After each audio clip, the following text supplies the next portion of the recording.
over to our state attorney, Brian Haas, for a final determination. However, it's important to focus on this for a second.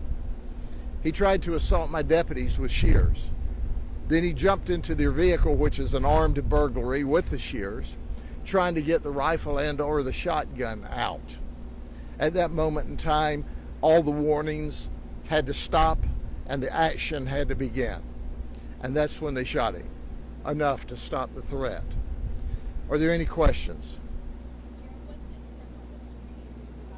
Yeah, thank you for asking. His criminal history is long.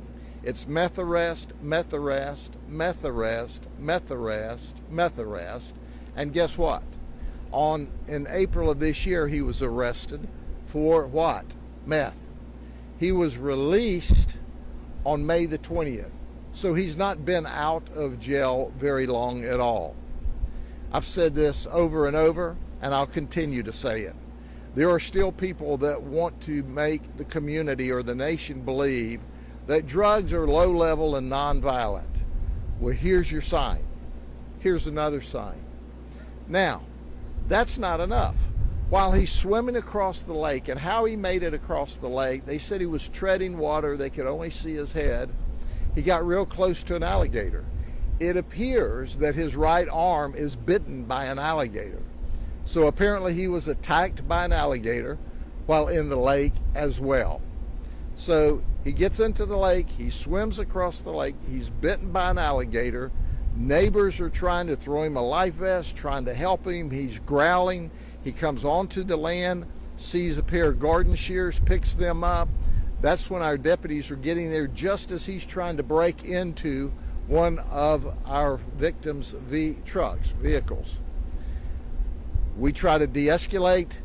We tase him twice. We tell him to drop the shears, to no effect.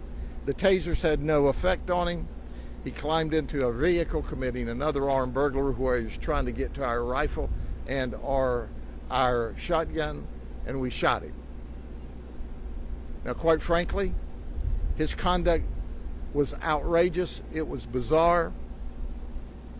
And his conduct, in order to get him into custody, was necessary by our deputies because of his conduct.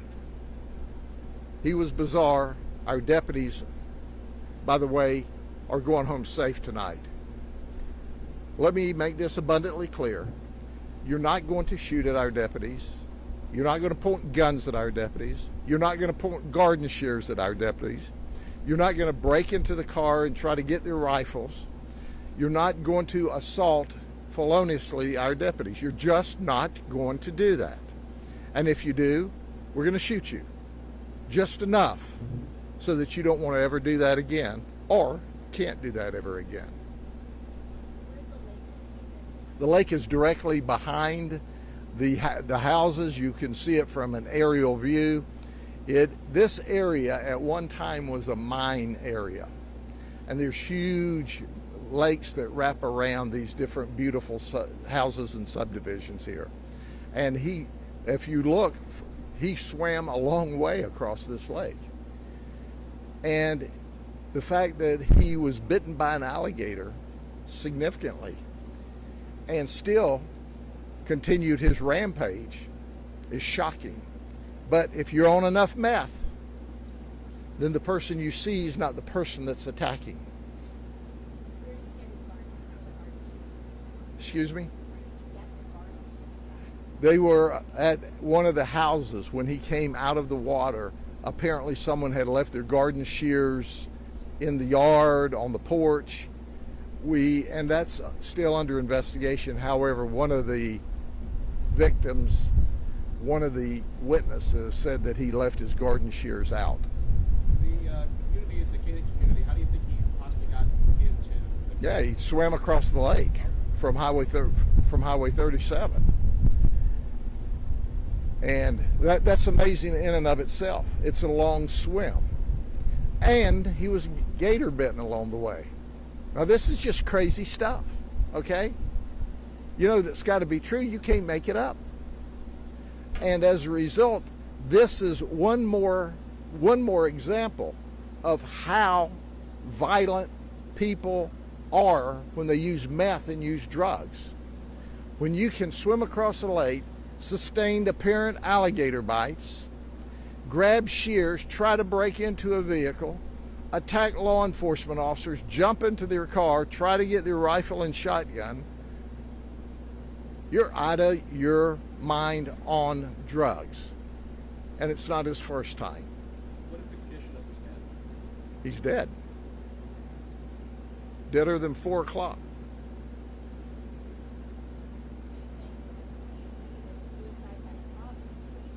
I don't know if this is a suicide by cop or it's suicide by being absolutely out of your mind on methamphetamine. But he showed no fear of 2 deputies. He showed no interest in complying.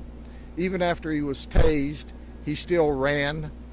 And one of our witnesses said, I don't know why the deputies waited so long before they shot.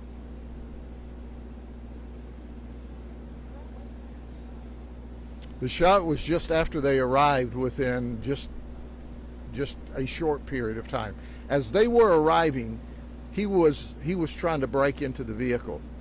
So as they were arriving, they see this lady in the cul-de-sac. As they get out, she points back behind him and says, there he is there. He was hidden by the truck. And that's when they ran to him to try to take him into custody.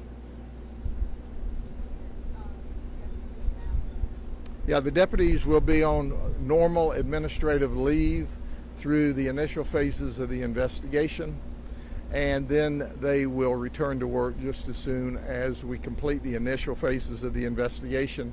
There's a mandatory evaluation and a debriefing with our psych team as a result of them having to be involved in a life and death situation.